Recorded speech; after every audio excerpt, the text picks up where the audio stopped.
so much. This is a very special occasion for me because I have two of my favorite people together. I've been having discussions with Robin Walker for quite a while, who is my history guru, shall we say, who has that famous book When We Ruled, which has so much in it and has been educating me about African history along the way. And then there's Joyce King, who I've known for many years. We won't say how many, Joyce, just to protect our secret. It's our black secrets. But Dr. King is president and CEO of the Academy for Diaspora Literacy, and she's the Benjamin E. Mays Endowed Chair and Professor at Georgia State University. You might want to elaborate a little bit on that as we go down the road, Joyce, because you have other accomplishments and other things that you're doing.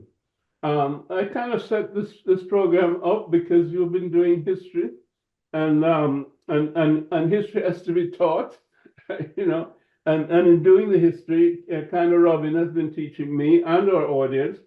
But I think we need a teacher, an educator to help us, because, the problem of the 21st century, our problem as a people, is that, we've been miseducated. As you know, we can go back to Carter G. Woodson, and he can tell us about back in the 20s, he told us about the miseducation of African people. And, I just want to throw in a little quote of my dad. He says, education is the medium by which a people are prepared for the creation of their own particular civilization and the advancement and glory of their own people.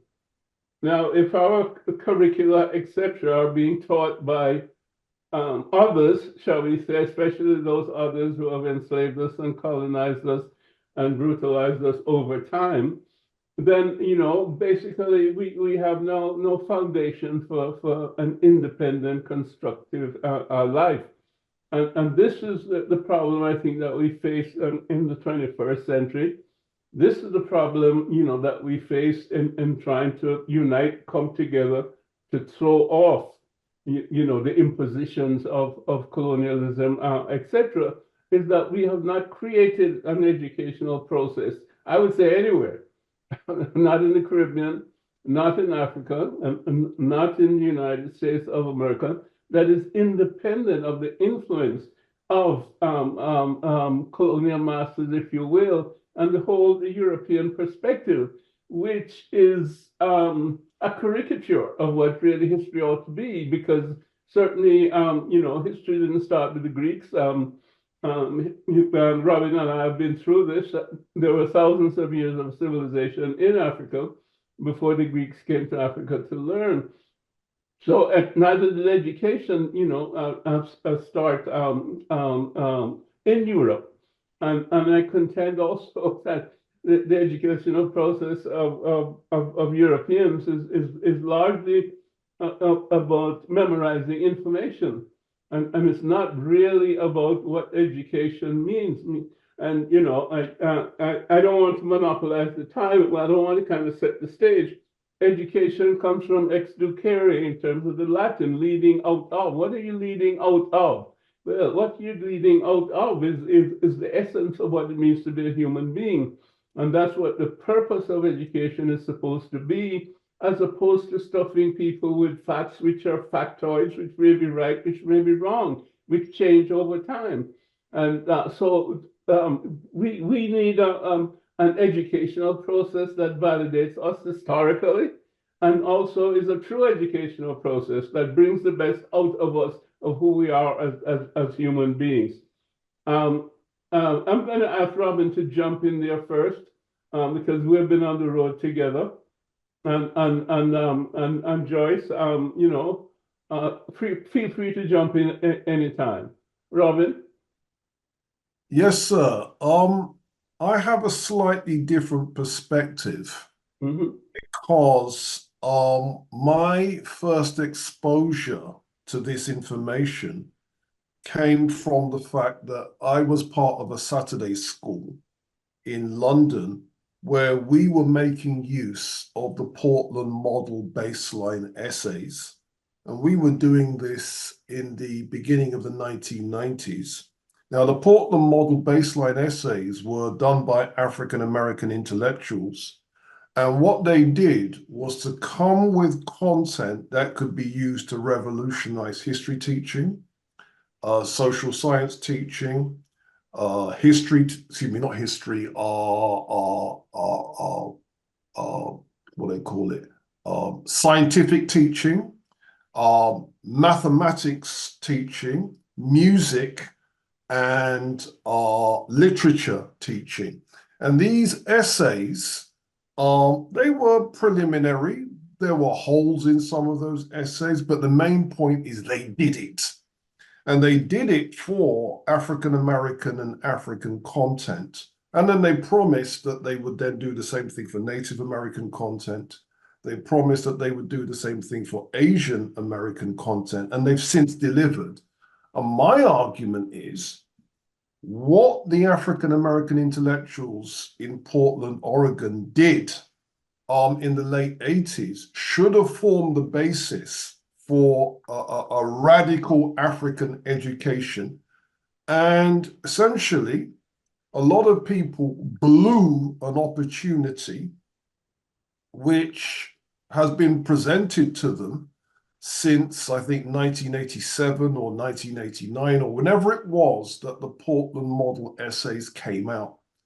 And it wasn't just a situation that, yes, these were written for school teachers. They could have been adapted and put in the university curricula. Black educators and pedagogues all over the world should have seized that material and added to it.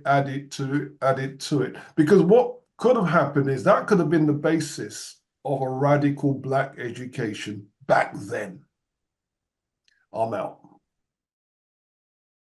Greetings, my name is Robin Walker. I'm also known as the Black History Man. I am perhaps best known for my 2006 book, When We Ruled. Based on this book, I'm launching a new online history course aimed at you, the adults. You could be a parent, you could be a teacher, a mechanic, cleaner, professionals, care workers, security guards, taxi drivers, kitchen workers, entrepreneurs, tech heads, lawyers, all of you. We want people from all over the world to be empowered by our content. We want you to gain mastery over your history and heritage. And you can do this by subscribing to our course. Click on the link to get this powerful, life-changing material. Okay, Joyce, you edited the book Black Education, a little bit of a Bible, shall we say, but it was about transformative research and an action agenda for the new century relative to education for not just African Americans, but really Africans.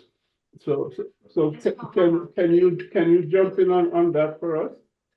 Well, yes. Thank you very much. Brother Robin, so glad to hear you refer to the baseline essays that was organized with the support and direction of my teacher and friend, Baba Asa Hilliard.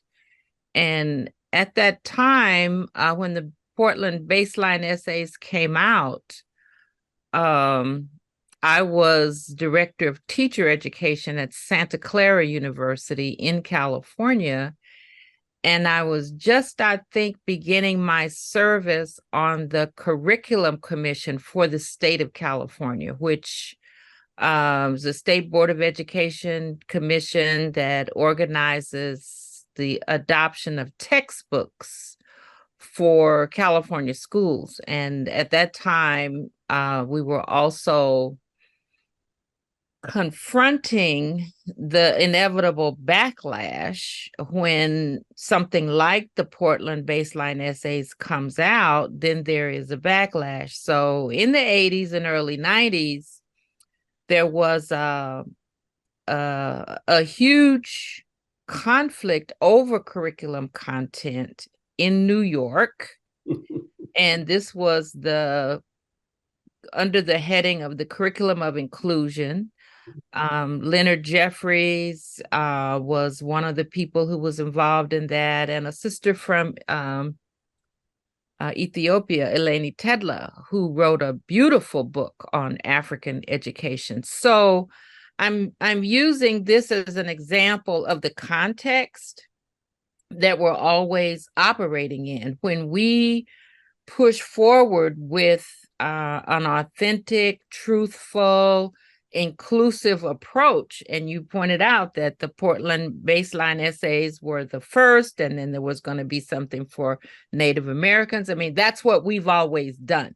We've always been leading in the effort to be inclusive.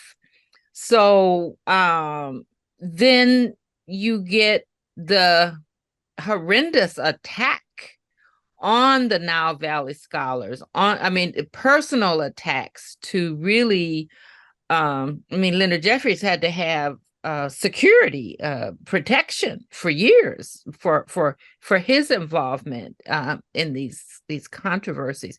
But anyway, I was on the commission, and I want to pick up on what you said to emphasize the importance of perspective.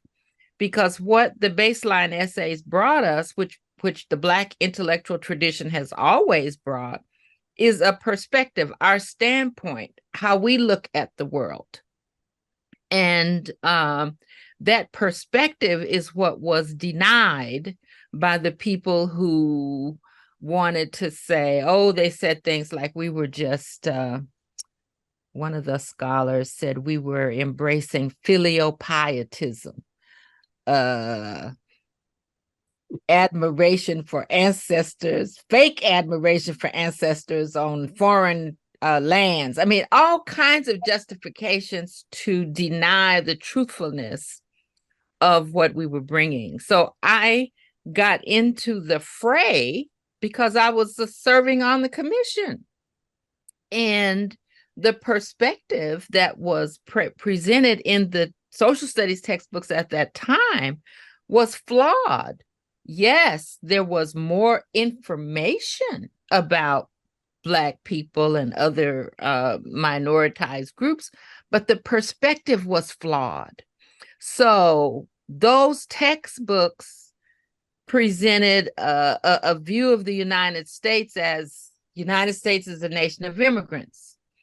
The Portland baseline essays did as Baba Asa always said, we do not start our story with slavery. We go back to foundation principles. And so the Saturday schools, the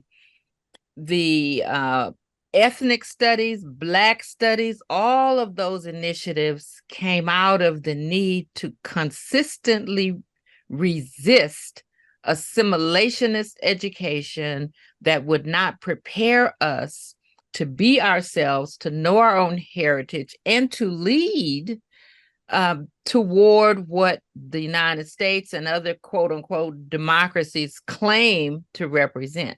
So I just want to celebrate that you were involved in a Saturday school. And here in the United States, we've had not only Saturday schools, but Black independent schools. And I read recently about a midnight school that I didn't even know about from enslavement days. So we're part of that tradition. And it's not new, but I'll just end my point right now to say that right now in the United States, and in states like Georgia, Florida, and some others that I could name, we have laws that have been passed that are terrifying teachers and telling educators what words they can actually say in the classroom. And along those lines, I need to offer a disclaimer. Because I work for the state of Georgia, I have to say that I'm speaking as an individual, not as a representative of the university or the state of Georgia. And that's the legal advice I've received from the university's lawyers. So I wrote a paper recently, and the title was "All Necks Are on the Line." Joyce, it's good you brought that up in terms of what was happening in New York, because I was a part of that with Adelaide Sanford. And as you know, G2, we used to see who was a strong brother there in Brooklyn in terms of community education and Right. in the communities to be able to influence curriculum. And the teachers union was one of our biggest opponents. Mm-hmm. And really knocked everything out of the ballpark. So community education was never able to take off because of the strength of the teachers union in New York. And as you know, that deals also with voting, because they have a big block, and they can vote somebody in or vote somebody out. So we lost that round. And as you mentioned now, we're like round 10, and it looks like we're losing round 10 and the end of the fight in terms of DeSantis and Florida. And as you're saying, other states are following them. There's diversity, equity, and inclusion is going out the window for this, I don't know, right wing, shall we say, effort. I'll just be outright and say white supremacy, to deny anybody else, their humanity, whether it's Native Americans or African Americans or others. And this is extremely dangerous. And we don't know what's going to happen, obviously, with the next election. But whatever happens, we as a people have to do something for ourselves, realizing the danger of the situation. And that it is something that has gone on for a long time. I mentioned at the top, Carter G. Woodson talking about miseducation back in the 20s. My dad was talking about it. I think there are so many people that have talked about that over the years and attempted to do just what you've talked about, Robin, and what you've talked about, Joyce. But here we are now, where the extremists, shall we say, on the right have been gaining ground. And I don't think we have gained ground. We have pockets, and Joyce, we need to go back to those pockets that you've mentioned, because those pockets that are out there, somehow we need to bring them out together and do something together.